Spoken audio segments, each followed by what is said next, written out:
January 16, 2024, binaha ang Tagum City habang ang Metro Manila ay napakainit po mga ka-GCTV. Yan po ang baha sa Tagum City mga ka-GCTV. Pumapaw po ang kanilang ilog.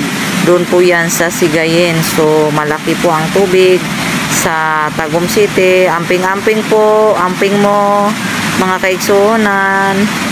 Basta diri sa Davao del Norte, pag Enero o January to Mayo, abay dulo nun yun siya baha. Kadalasan ang baha is nasa January to Mayo, baha nun yun ni diri sa Metro Manila, tag-init naman anang nga time, So amping-amping mga kaigsunan.